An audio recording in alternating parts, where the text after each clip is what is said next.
If railroads defined late 19th century American capitalism, then there was one man that defined the railroad. That was Andrew Carnegie, the famous steel magnate who ran the Carnegie Steel Corporation. He defined this new industrial era, providing all the rails that built out that great Pennsylvania Railroad.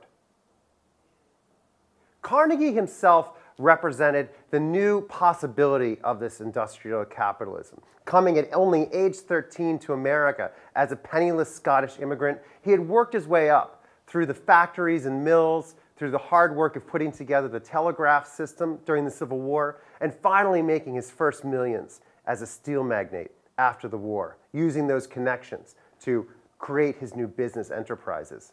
But Carnegie had a very particular notion of what all this prosperity meant, at least the prosperity of the ultra-rich. This was the first moment when there was an incredible inequality between those who had and those who had not. Even though wages were being cut over this entire period, huge fortunes were amassed, whose names still ring out to us today: Morgan, Vanderbilt, Carnegie. And Carnegie thought a lot about what to do. He called his writings on this the gospel of wealth. When he had this taste of wealth, he vowed to give up on this empty, shallow life of business and go settle near Oxford University and take up what he called the company of literary men. Now, Carnegie didn't actually do this. He continued to make lots and lots of money, which is why in 1889 he released a compilation of all of his writings as this Gospel of Wealth. In it, he wrote, "The problem of our age is the proper administration of wealth, so that the ties of brotherhood may still bind together the rich and the poor in harmonious relationship."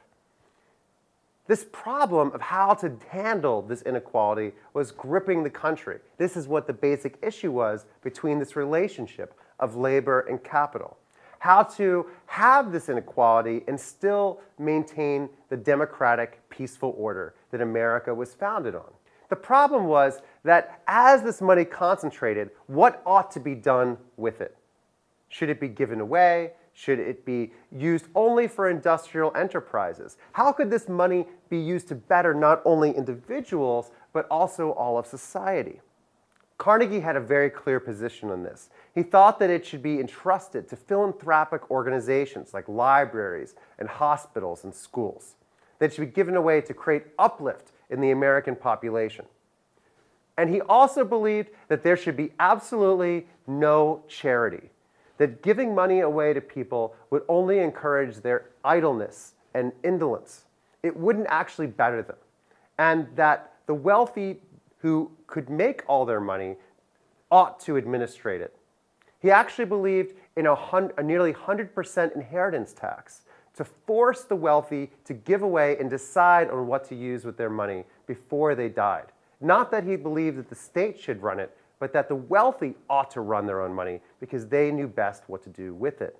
To give away this wealth in the form of charity was not something that would benefit the poor, but only slake the conscience of the wealthy. It was guilt that was driving such actions, he believed. The modern industrial economy in which the employer of thousands is forced into the strictest economies, as he wrote, does not allow for such sentimentality.